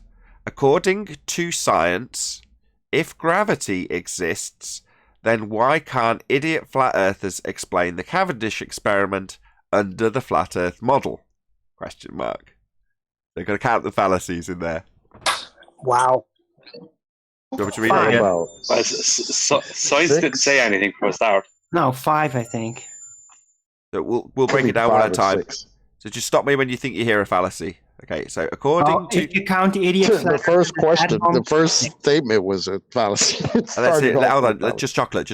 So the first statement is according to science, comma. Is that the bit you mean? Yep. So let's play What's My Fallacy? What's the fallacy? Oh, that's, well, according to science, science doesn't say anything. Science is a method. But that'd be appealing to authority? No, reification. So, yeah, science doesn't have a mouth. You're reifying it into existence as an entity. That's a reification fallacy. So, yeah, spot on. Yeah, you're right. According to science, so straight away. Okay, next. If gravity exists... Affirmative consequent. It's begging the question. Begging the question. Begging the question. If gravity exists, then why can't idiot flat earthers explain the Cavendish... Oh, go on. At home. There's another Idiot one. flat earthers. Stereotyping fallacy. Oh, yes, yeah. You missed one. There's one more in that statement. I'll just read it again. Then why can't idiot flat earthers explain... Burden of proof. Burden of proof reversal. All right. This is excellent. Retro Bill, this is your best super chat to date. Right, I'll just read How that. many is that altogether? I haven't been keeping count, but as long as we point them all out, I don't mind the number. Someone else in the chat will probably be keeping tally. Okay, so last statement, I'll just read out that bit again. We don't have to give the burden of proof and the ad hom. And okay, so then why can't idiot flat earthers explain the Cavendish experiment under the flat earth Not model? an experiment. Models of reification fallacy. That's not a fallacy, though. That's just an incorrect assertion to say that the Cavendish is an experiment. So I don't know if I'd count that as a fallacy. It's not really burden of proof, isn't it? Nathan, don't wind out just yet. Okay. Yeah, there is a burden of proof reversal at the end. Under the flat Earth model would be another burden of proof. Also a false dichotomy. Also a further reification fallacy. That's 5, I think. 6. Infinite. Not bad for a 3-line sentence. Excellent work, Retro Bill. Very good. Love it. Okay, Sleeping Warrior, you've got words to say. You've got about 60 seconds.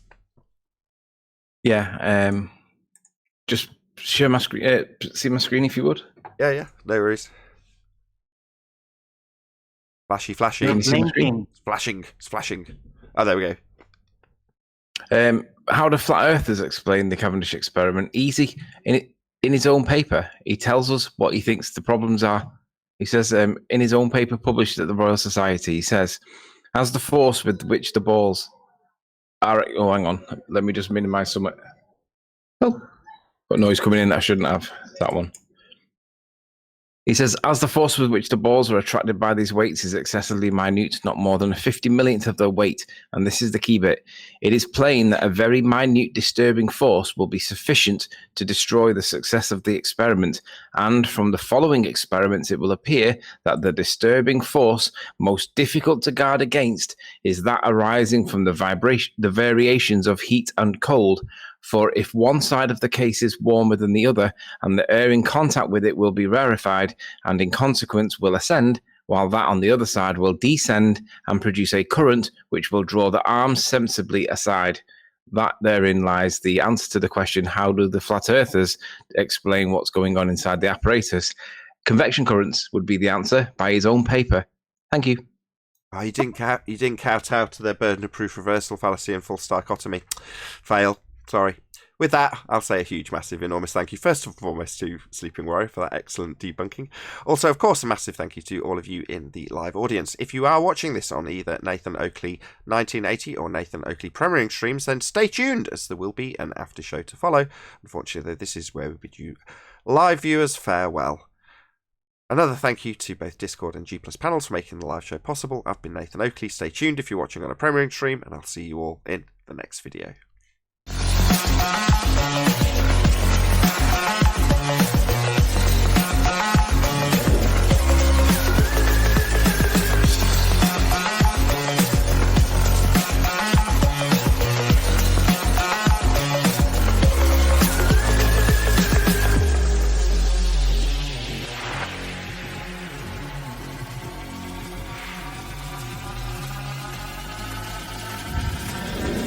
Oh, what a day! What a lovely day!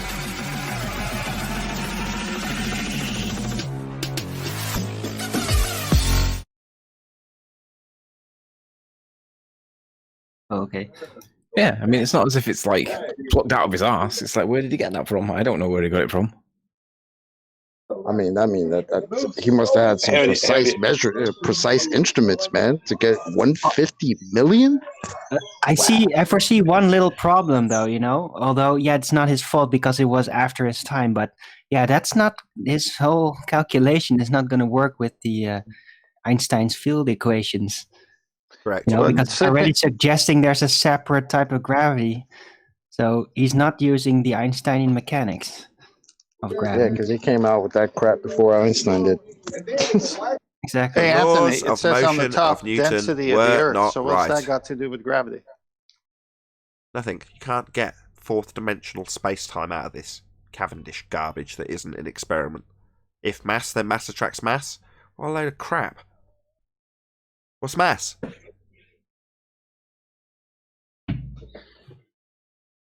Mass is a word that's used to take all the things that cause weight away from the description of what causes weight. That's all it is. Mass describes density, it describes matter, it describes volume.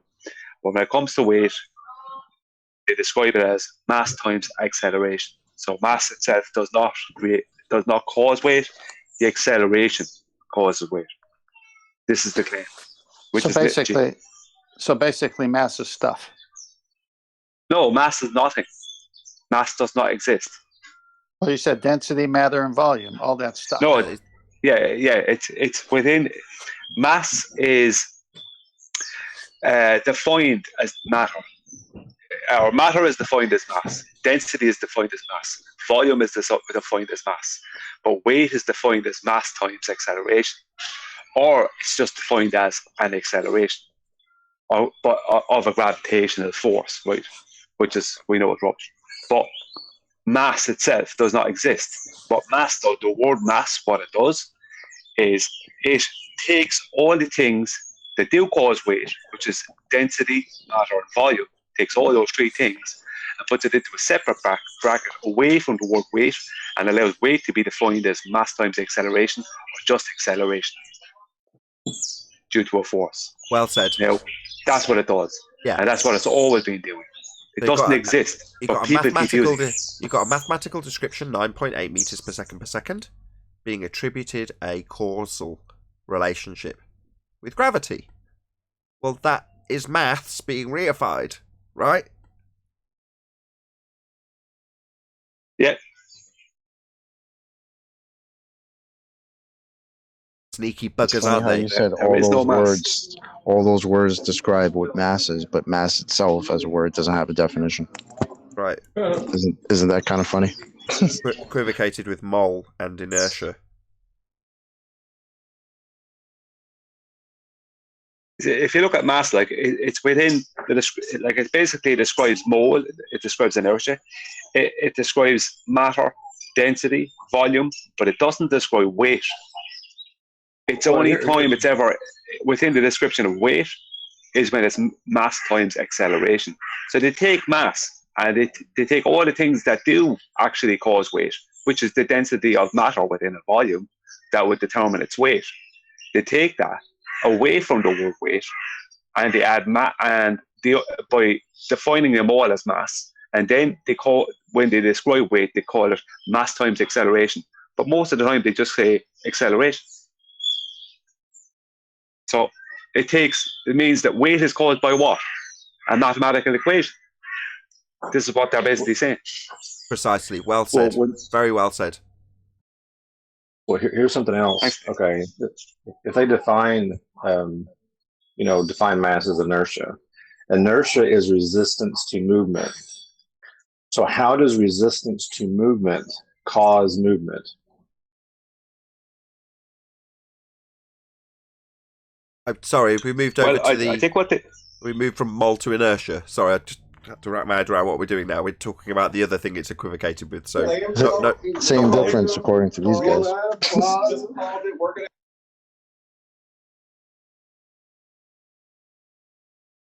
Question is how is mass inertia, and how is that resistance claimed to be a force? Is that your question?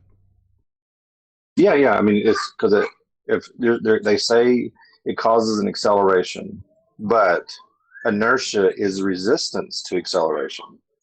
So something that's resisting acceleration is causing acceleration. Do you get my point? They don't say it's causing acceleration. They say that it's the inertia times acceleration. But the mass attracting mass causes the masses to accelerate towards one another. Correct? No. Yeah. Well, that's 105 years out of date, but in the context of this conversation, yes. But no, it's 105 years out of date. Right now, I get it, but I mean, just think the logic of the question. I mean, if they define it as inertia, how does inertia is resistance to acceleration, right? How does resistance to acceleration give rise to acceleration? I mean, just think about the question I'm asking. I know we're all right. I hear you. It's out of date, but just think about it. That's what they're saying.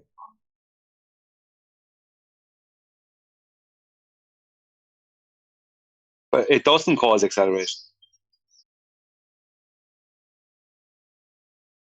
It doesn't cause it actually in reality. In reality, anyway. I just say it doesn't. Well, I know, they never had an actual origin point to the mass attracting mass force. No, I know. I know it. I know it's flawed. Trust me. I get there's huge problems with it. But just using the definition. So mass is if they use it, it's the amount of matter, any amount of matter. That's what they always say. Well, how can the amount of something do something? That's flawed. If they start saying, well, it's inertia, mass is resistance to a movement, well, how does resistance to movement cause acceleration? See, so no matter which way you go, the amount of something can't do anything. I can have 5 apples on my table. That's an amount of something. But just saying that the amount of something doesn't do anything. You see what I'm saying? So anyway, I'll leave you guys. Yeah, but the acceleration is the weight power. This is what they say. They say the acceleration causes the weight. So the more resistance to the weight, right, the bigger what they call the mass, the more resistance that there is to the acceleration. So there's more weight. This is the joke, like. But they still say that mass has nothing to do with weight. It's still acceleration. It's a paradox. It's a contradiction in a way, because there is no weight in bigger space. Something is. Sorry, Doctor, you say something? There is no weight in space. That wasn't me. There's space. Outer space is fake. What? Space. Right. Yeah, there's no. Where are you speaking of the weightlessness though? Like when you say weightless, what do you? I mean, when you say weight, what are you talking about? Mass, like the amount? Like what do you mean? In space? No, we're talking about the joke that is mass attracting mass. That's what we're talking about. We're talking about reality. That would be the joke. That'd be the joke of the Earth in space. Yeah. Sorry, I can't hear you. The idea of being weightless is this presuppositional idea that you can have an orbit falling perpetually around a sphere. Begging the question of orbits. I assume that if I take off into the sky and go fast enough, eventually I'll reach a position where I'm falling perpetually around a presupposed spherical Earth. Because I assume it with this word orbit. I don't see how an airplane does anything different than a ISS anyway. They claim the ISS is falling around a sphere in an orbit. So is an airplane. That's what I'm saying. They're no different. I mean, even if they were. No, that's not what an airplane does. That's totally wrong. That's exactly what it is. They're both the same thing. Dimok, you were right for the first time in your life. Wow. I like to hear this one. Clear this Bring up. it on. Planes aren't claimed to fall around a sphere Earth in an orbit that's baked. I've been on many is planes. that the part that Chaiki agreed with? Listen, Chuck. How many of you been on planes where the captain said over the intercom, "We are in orbit"? None. Thank you. What about the zero-G plane where you see them floating? Free fall. Falling at the same rate that the plane is falling also. So relative to the plane... Yeah, around the planet, yeah. Around the planet. So that's just begging the question fallacy you're asserting for some reason. But I'm trying to tell you there's no difference, man. Their ISS and their airplane is no different, even though the ISS isn't real. The idea of it's the same thing. So if you got a basketball and took two objects and put them any distance you want, call one a plane, call one the ISS, they're both doing the same exact thing. There is no difference is what I'm trying to tell you guys. I don't know what you guys keep saying, reificate and all this other shit. No, an I'm saying airplane the two is a real objects thing that we around the ball, same thing. Did you just say the ISS is not real?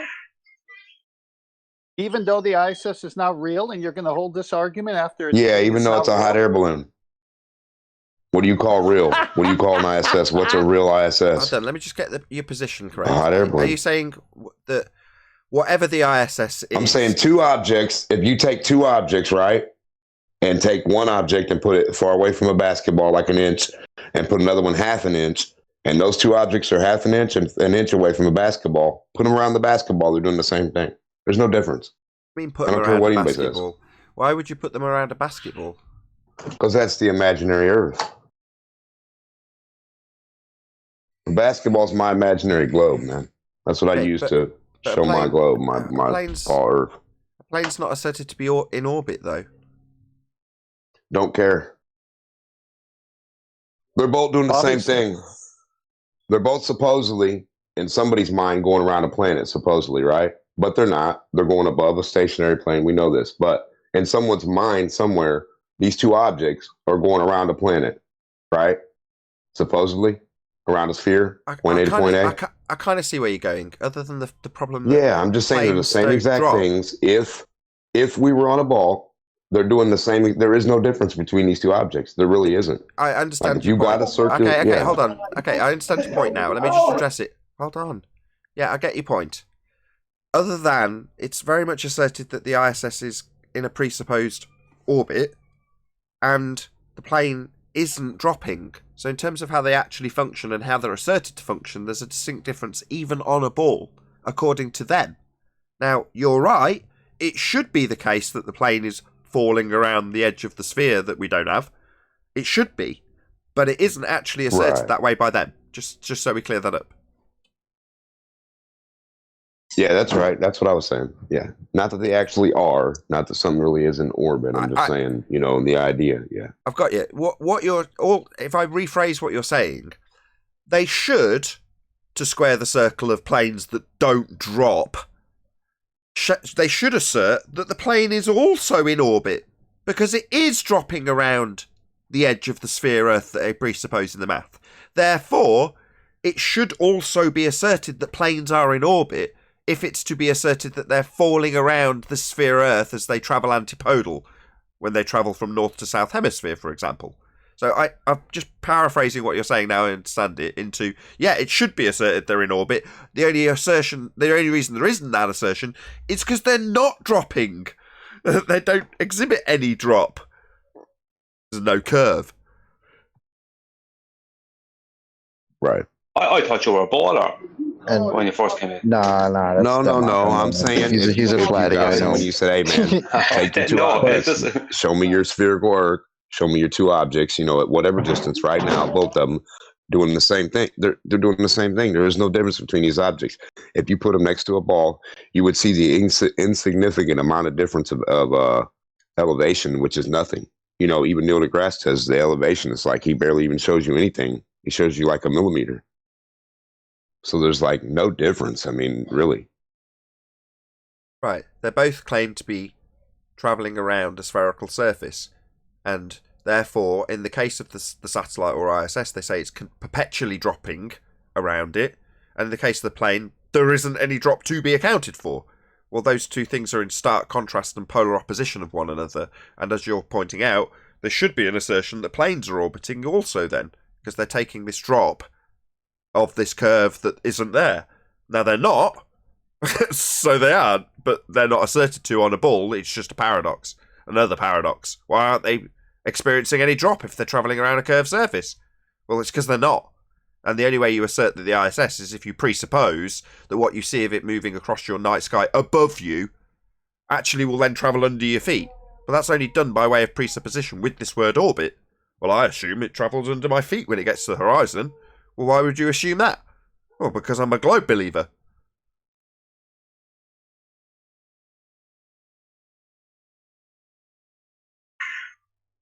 Checky, which part was he right about? Like, which, like, you there? Checky, you don't know. Can you back up this bullshit? You don't even know where he is. Well, I know. I said buy a ticket to the Vomit Comet and you will understand.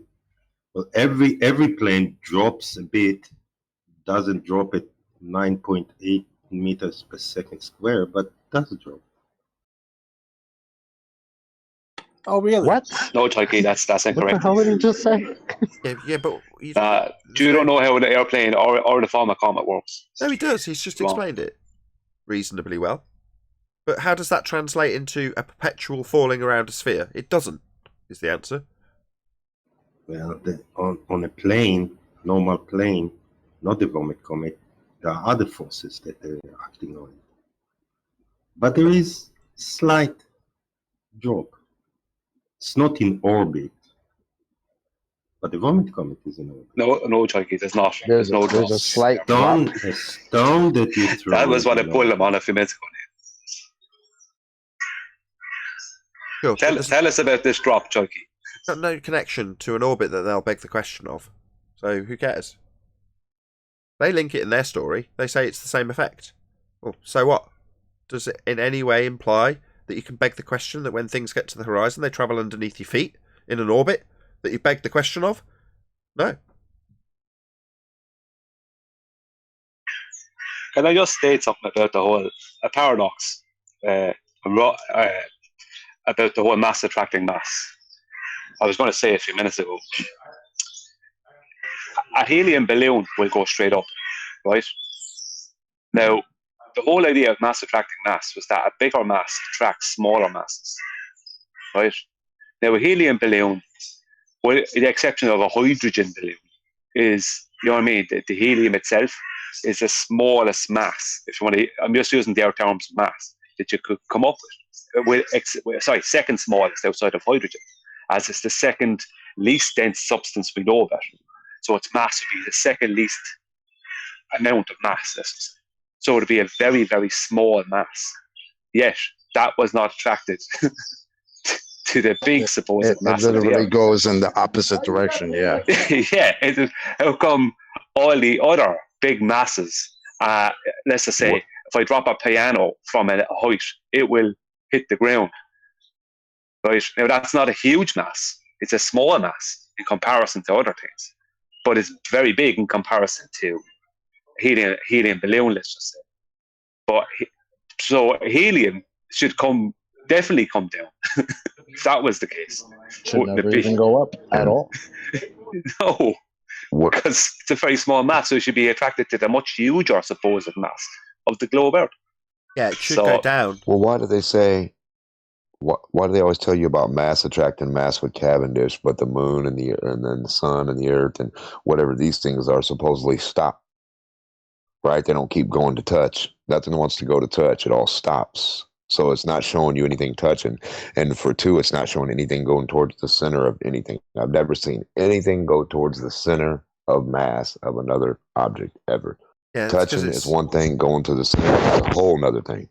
We've described all the reasons it's been superseded, replaced, debunked by Einstein. Not, you're right. Yeah, none of it makes sense. The laws of motion of Newton were not right. Because that's when they try to convince you that things down here don't work the same way as things up there. See, things up there, because of this magical force of gravity, balls go around other balls, right? Things just go around other things. But here, things fall down. Yeah, everything's different up there. It's ridiculous. Except helium. What about which the doesn't amount? go down. Go boom, boom, 9.8 meters per Yeah, second. except that, yeah.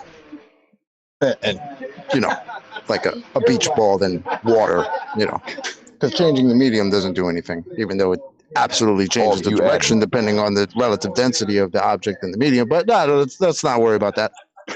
add a little more water, it'll turn into an earth eventually.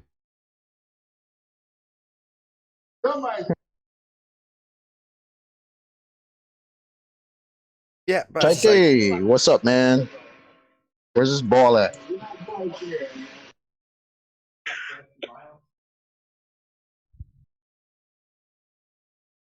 Well, what I will say about Choiki, he is willing to commit to the debates, whereas so many of the rest of them that don't commit. So Choiki's got more backbone than most of the rest of them. No, I disagree, Brian. I think Chaiki just can't let go of the mathematical reification of what he wants to be real, and he's desperate. That's a safe bet. That's all of them. Yeah. Yeah, I won't even take that bet. If I have 2 Chaikis and you take away 3 Chaikis, how many Chaikis do I have? I can owe you Too a many. Chaiki for later. I can just give you a Chaiki later.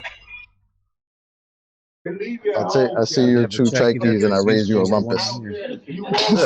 Look, right, the minor symbol represents a cloning machine that I will develop in the future to give you that extra Chaiki. Well, thank you.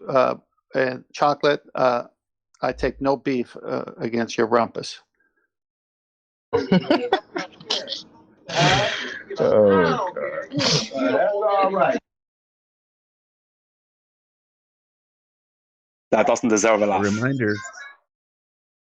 Come on, Brian. To all the Just for it did for me. Are you going to roast me now, Brian? Chicken. A reminder to all the ballers that are in here right now. This is the after show. Feel free to speak up if you have any quarrel. You can also speak up in the live show, but Cat got too many of your guys' tongues, so let's go. I guess gravity is keeping them back. Actually, they need to use gravity and drop in. Do you mean to say it's retarding them? Holding them back? Indeed. Come on, ballers. Nathan's got his feet up. He's relaxing. I'm They sure ain't you coming. don't want that. They ain't coming. All good. I'm going to round out the show on that note. So with that, I'm going to say a huge, massive, enormous thank you to both Discord and G Plus panels for making today's after show possible. Of course, a massive thank you to all of you in either Nathan Oakley 1980 or Nathan Oakley Premiering streams for hopefully smashing the super chat, liking, commenting, sharing, subscribing, and all that good stuff.